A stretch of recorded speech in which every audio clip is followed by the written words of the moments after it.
ओम शांति। आज है 7 जुलाई, शिव बाबा की साकार मुरली।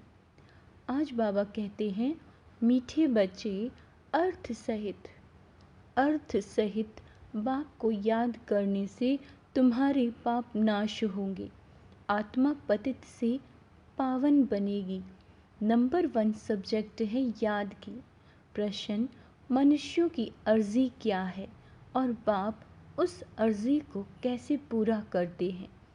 उत्तर, मनुष्य बाप से अर्जी करते हैं। क्या अर्जी करते हैं? ओ गॉड फादर, हमें पापों से मुक्त करो। ओ रहम दिल बाबा, रहम करो। बाबा सभी की अर्जी सुनकर स्वयं आते हैं और पापों से मुक्त होने की युक्ति बताते हैं।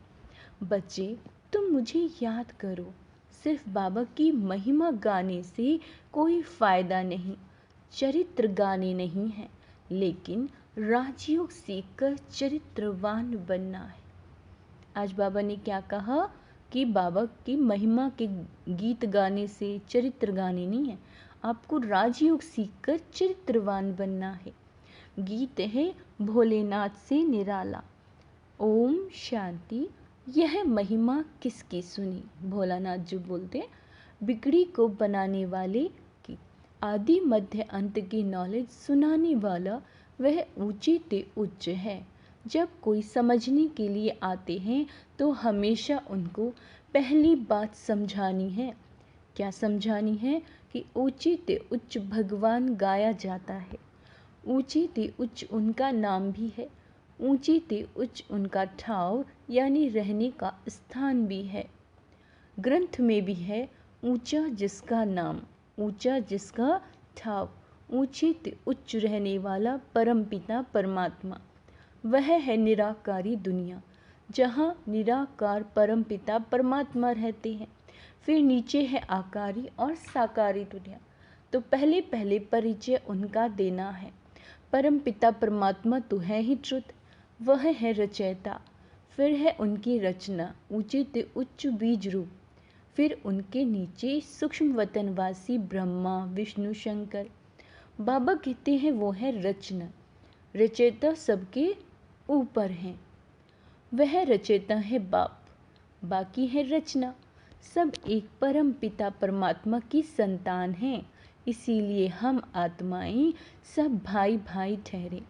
तो परम पिता परमात्मा परम धाम में रहते हैं, उनको ही परमात्मा कहा जाता है। शारीरिक पिताएं तो बहुत है ना, पहले पहले परिचय देना है रूहानी बाप का। उनकी है सब रचना, चित्रों पे भी ध्यान खिंचवाना है। पहले पहले है ऊंचे ते उच्च परम पिता परमात्मा, जिसको मनुष्य सृष्टि रूपी झाड़ का चैतन्य बीज रूप कहा जाता है। वह सत्य चित्त आनंद स्वरूप है। सत्य अर्थात सच कहने वाला। आत्मा भी सत्य है, वह कभी जलती मरती नहीं है। सत्य के बच्चे भी सच्चे होने चाहिए। तुमसे पहले पहले देवी देवता सच्चे थे। सचखंड स्थापन करने वाला सच्चा बाबा है। ऐसे नहीं कि परम पिता परमात्मा झूठ खंड स्थापन करते हैं। नहीं, सचखंड था, फिर यह भारत झूठ खंड बना। सच्चा है परम पिता परमात्मा। पतित बनाने वाले को सच्चा नहीं कहेंगे, और सब है झूठे। 5 विकार रूपी माया रावण झूठा बनाती, राम सच्चा रावण झूठा। रावण ही भारत को झूठा बनाते। बाबा कहते हैं, कहानी सारी भारत पर है, कहानी सारी भारत पर है। समझाना है भारत स्वर्ग था, अब नर्क है। बाप को स्वर्ग बनाने वाला, वह स्वर्ग का रचयिता कहा जाता है। महिमा भी भारत की है। आदि मध्य अंत का ज्ञान तुमको सुनाते हैं, जिससे तुम त्रिकालदर्शी बनते हो। इसको कहा जाता है स्वदर्शन चक्र। बाबा कहते हैं, तुम जानते हो कि हम आत्माएं फिर से परम पिता परमात्मा से वर्षा ले रही हैं। गाया भी जाता है, आत्मा परमात्मा अलग रहे बहुकाल। अभी यह मिलन बहुत सुंदर मंगलकारी है। तुम पहले पहले बाप का परिचय देते हो। रचेता बाप को सर्वव्यापी कहने से फिर ये सिद्ध नहीं होता कि हम सब बच्चे हैं। बच्चे ऐसे नहीं कहेंगे कि हम परम पिता परमात्मा हैं। सर्वव्यापी कहने से बाप के साथ वो लव नहीं रहता, न बुद्धि योग रहता है। भारत का बाबा कहते हैं जो प्राचीन योग है वो मशहूर है। वास्तव में बुद्धि का योग लगाना है बाप से। सर्वव्यापी है तो फिर योग किससे लगाएं? सर्वव्यापी यानी कह देते ना कण कण में बाबा है। तो बाबा कह रहे हैं कि अगर सर्वव्यापी है तो फिर योग किससे लगाएं? क्या अपने आप से लगाएं? कोई अर्थ ही नहीं निकलता। यहाँ तो तुम अर्थ सहित जानते हो। बाप खुद कहते हैं मेरे साथ योग लगाने से तुम्हारे विकर्म विनाश होंगे। विकर्म तो होते रहते हैं।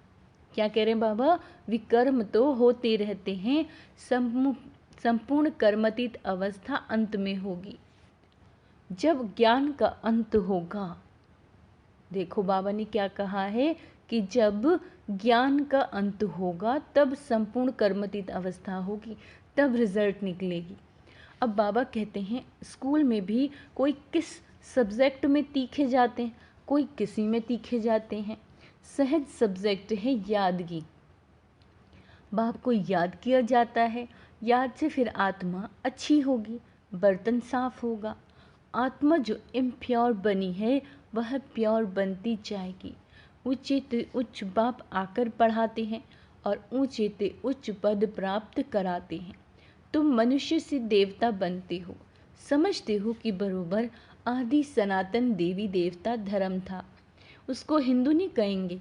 भारत का नाम बदलकर हिंदुस्तान नाम रख दिया। आदि सनातन पवित्र देवी देवता धर्म था जिसको वैकुंठ अथवा स्वर्ग कहा जाता है। बाबा कहते वह तो सतयुग है, उसको कहा जाता है नई दुनिया। उनको रचने वाला है बाप, वह है निराकार। सभी कहते भी हैं ओ गॉड फादर, वह ऊंचे ते उच्च रहते हैं। शिव बाबा ब्रह्मा विष्णु शंकर को सूक्ष्म देह मिली हुई है, उनको सूक्ष्म लोक कहा जाता है उसको। और यह है शांति धाम, साइलेंस वर्ल्ड, यह है स्थूल वतन। तो पहले पहले जब कोई भी आते हैं तो उनसे फॉर्म भरवाना है। आत्मा का बाप कौन है? ऊंचे ते उच्च तो भगवान को ही कहा जाता है। साधु संत आदि सब प्रार्थना करते हैं, प्रार्थना को रिक्वेस्ट भी कहा जाता है। ओ गॉड फादर, हम अर्जी करते हैं हमारे पापों को दग्ध करो, रहम दिल बनो। रहम दिल बन ब्रह्म करो बाबा, ऐसे ऐसे पुकारते हैं।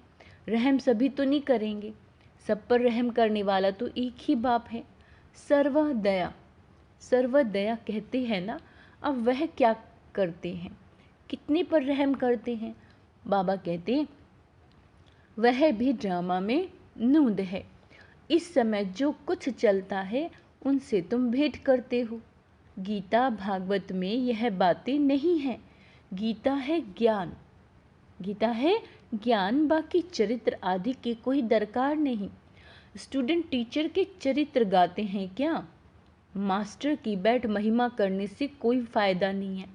बाप की सिर्फ महिमा करना वह ज्ञान का सागर है, सुख का सागर है, इससे कुछ भी मिलता नहीं। अभी तुम बच्चे समझते हो कि बाबा हमको राजयोग सिखलाए, त्रिकालदर्शी बनाता है। त्रिकालदर्शी अर्थात तीनों कालों और तीनों लोकों की नॉलेज देते हैं। तो तुम मास्टर त्रिलोकी नाथ के नाथ भी कहला सकते हो, त्रिकालदर्शी भी कहला सकते हो। बरोबर हम तीनों लोकों को जानने वाले नाथ बनते हैं। यह राजयोग है। हम बादशाह बन रहे हैं, बनाने वाला है बाप। पारसनाथ कहते हैं न, वह है लक्ष्मी नारायण। भल उन्हों के मंदिर हैं, लेकिन मनुष्य जानते नहीं कि यह कौन है। लक्ष्मी नारायण है पारसपुरी के नाथ। पारसपुरी सतयुग को कहा जाता है। तुम ये जानते हो कि बरोबर श्री कृष्ण के हीरे जवाहरातों के महल थे, पारसनाथ थे। तो पहले पहले ये समझाओ कि मानते हो कि सभी का रचयिता बाप है। ब्रह्मा विष्णु शंकर का भी वह रचयिता ठहरा। पहले तो ये निश्चय करो कि वह बाप स्वर्ग का रचयिता है। स्वर्ग में सनातन देवी देवता धर्म वाले थे, उन्हों को ये नॉलेज कब मिली? बाप कहते हैं कि मैं कल्प कल्प संगम युगे आता हूँ नॉलेज देने। बरोबर तुम सतयुग आदि के पारसनाथ बने थे, है ना? पारसनाथ बन रहे हो। कितनी फर्स्ट क्लास नॉलेज है। यहाँ बैठे हो, तुम समझते हो हम बाबा से स्वर्ग का वर्षा ले रहे हैं। क्या ले रहे हैं हम? स्वर्ग का वर्षा। पारसनाथ पारसपुरी के मालिक बनेंगे। अच्छा, बाबा कहते हैं बुद्धि जानती है कि लक्ष्मी नारायण आदि देवी देवताएं कितने धनवान थे, बहुत जेवर आदि थे, बड़े साहूकार थे। तो पहले पहले बाप को जान उनसे वर्षा लेना है, याद से वर्षा लेना है। सूक्ष्म बात यह है, हीरे जवाहरातों के कितने बड़े बड़े महल थे, अभी वो खत्म हो गए हैं, फिर अपने समय पर खड़े हो जाएंगे। पहले थे, फिर खत्म हुए, फिर होंगे ज़रूर। क्या कह रहे हैं बाबा? पहले थे, फिर खत्म हो गए, फिर दोबारा ज़रूर होंगे। ड्रामा में नूंद है। ये बुद्धि से समझने की बात है। लड़ाई में भी सब टूट फूट जाते हैं, फिर नए सिरे से महल बनाते हैं। महल ज़रूर बनाए होंगे। तुमको साक्षात्कार होता है कि बरोबर महल है, हमने बनाए थे। ऐसे नहीं कि सागर के नीचे चले गए जो अब निकलने हैं, नहीं। यह तो ड्रामा का चक्र फिरता रहता है। वह समझते हैं कि लंका रावण की, जो रावण की लंका है अथवा यह सोने की द्वारिका है, वो नीचे चली गई जो फिर निकलेगी। परंतु बाबा कैसे कहते हैं, ऐसे तो है नहीं। अभी तुम द्वारिका के मालिक बन रहे हो। कितने माला माल थे, धन दौलत सब था, अब सब गायब हो गया है और सब ले गए। फिर ऐसा ही होगा। पहले पहले बाप का परिचय दे, फिर चक्र पर राज्य राज, जो चक्र का राज है बाबा कहते वो समझाना है कि यह कैसे फिरता है। सतयुग की स्थापना बाप ही करेंगे। अब बाबा सम्मुख बैठ कहते हैं मुझे याद करो। इस याद की योग अग्नि से तुम पतित से पावन बनते हो और कोई उपाय नहीं है। योग अग्नि शब्द पे ध्यान देंगे। योग अग्नि से आत्मा पतित से पावन बनती है। पतित पावन बाप ही आकर पावन दुनिया स्थापन करते हैं। फिर तुम गंगा के लिए क्यों कहते हो कि वो पतित पावनी है? जप तप गंगा स्नान आदि करना ये सब भक्ति मार्ग की सामग्री है। बाबा कहते हैं भक्ति मार्ग पहले अव्यभिचारी था, फिर व्यभिचारी बना। आधा कल्प लगा है व्यभिचारी बनने में। 16 कला से 14 कला, फिर कलाएं कम होती जाती हैं। यह ज्ञान सागर बाप समझाते हैं। ब्रह्मा विष्णु शंकर को ज्ञान सागर अर्थात मनुष्य सृष्टि का बीज रूप नहीं कहा जाता। आत्माएं परमपिता परमात्मा बाप को ही याद करती रहती हैं जब उन्हों को दुख होता है। सतयुग में सुख है तो कोई पुकारता ही नहीं है। अब आत्माएं जानती हैं आधा कल्प से दुख पाया है, अब भी फिर स्वर्ग में यानी सतयुग में जाएंगे, वहाँ कोई भी दुख नहीं होगा। इसीलिए सतयुग में बाबा को याद करने की दरकार नहीं पड़ती। ड्रामा अनुसार बाबा हमको सुख का वर्षा देकर ही जाएंगे। बाबा कहते हैं मनुष्य जब बूढ़े होते हैं तो वानप्रस्थ में जाकर बैठते हैं, गुरु करते हैं। यहाँ तो बाप स्वयं आकर सदगुरु बनाते हैं। कहते हैं, क्या कहते हैं कि तुम सबको साथ ले जाऊंगा, सबको। ऐसे और कोई भी कह ना सके। साथ में तो कोई भी नहीं ले जाएंगे, हर एक को पुनर्जन्म जरूर लेना पड़े। बाबा कहते हैं पाठ में तो आना ही है। मैं तो घड़ी घड़ी जन्म नहीं लेता। अगर मैं भी घड़ी घड़ी जन्म लूँ तो तमो प्रधान बन जाऊं। बाबा कहते हैं आत्मा ही इम्प्योर बनती है। क्या बनती है? इम्प्योर, अपवित्र। आत्मा में खाद पड़ती है। गोल्डन एज, सिल्वर एज अक्षर अभी है, बरोबर अभी आयरन एज है। अब संगम है, बाप को ज़रूर आना ही है। पुरानी सृष्टि को नया बनाना है।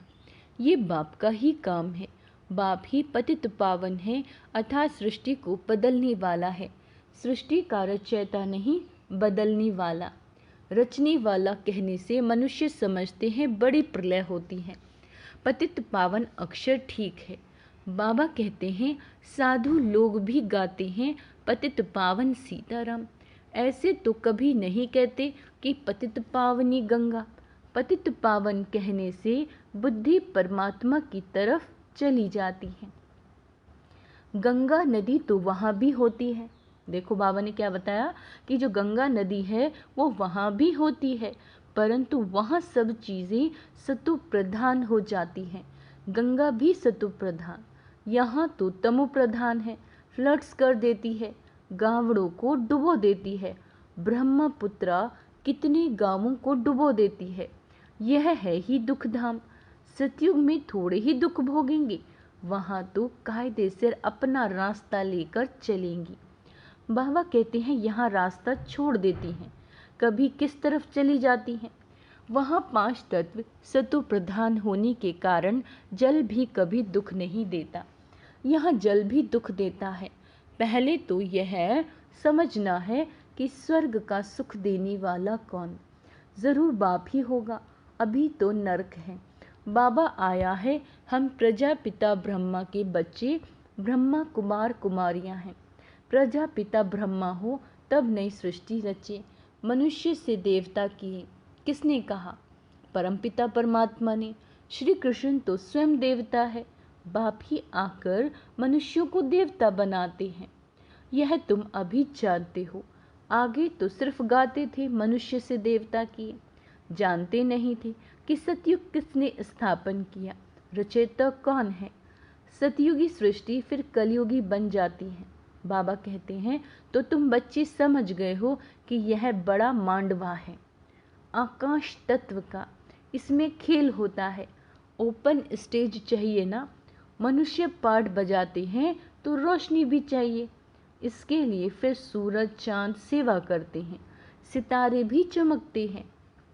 बाबा क्या कह रहे हैं? सितारे भी चमकते हैं। जब रात होती है तो रोशनी अर्थात सुख देते हैं, इसीलिए सूर्य देव चंद्र देवता कहते हैं।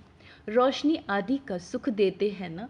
अच्छा, मीठे मीठे सिक्के लदे बच्चों प्रति माता पिता बाप दादा का याद प्यार और गुड मॉर्निंग। रूहानी बाप की रूहानी बच्चों को नमस्ते। हम रूहानी बच्चों की रूहानी बाप दादा को याद प्यार गुड मॉर्निंग। नमस्ते मीठे बाबा, शुक्रिया बाबा, शुक्रिया। धारणा के लिए मुख्य सार। ड्रामा के चक्र को यथार्थ रीति समझकर पुरुषार्थ करना है। बाप समान रहम दिल बन सभी पर रहम करना है। बाप सचखंड स्थापन कर रहे हैं, इसीलिए बाबा कहते हैं सच्चा होकर रहना है। बाप की याद से आत्मा को स्वच्छ बनाना है।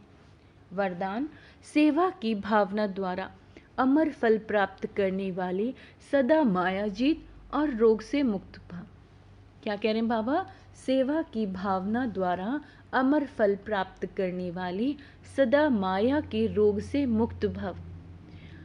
जो बच्चे संगम पर प्रभु फल, अविनाशी फल, सर्व संबंधों के स्नेह के रस वाला फल खाते हैं, वे सदा ही माया के रोग से मुक्त रहते हैं। कौन कौन से फल खाते हैं? प्रभु फल, अविनाशी फल और सर्व संबंधों के स्नेह के रस का फल खाते हैं।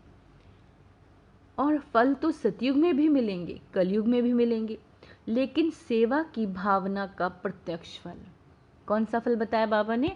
सेवा की भावना का प्रत्यक्ष फल। प्रभु फल अगर अभी नहीं खाया तो सारे कल्प में नहीं खा सकेंगे। यह फल ईश्वरीय जादू का फल है। जिस फल को खाने से लोहे से पारस तो क्या, लेकिन हीरा बन जाते हैं। यह फल सर्व विघ्नों को समाप्त करने वाला अमर फल है। स्लोगन है, अपकारियों पर भी उपकार करने वाले, जो आपका अपकार करें। निंदक को भी मित्र समझने वाले ही, जो आपकी निंदा करते हैं उनको भी मित्र समझने वाले ही बाबा कहते हैं बाप समान है। अच्छा, ओम शांति। आज के स्वमान है, मैं रहम दिल आत्मा हूँ, मैं बाप समान आत्मा हूँ, मैं परम पवित्र आत्मा हूँ। ओम शांति।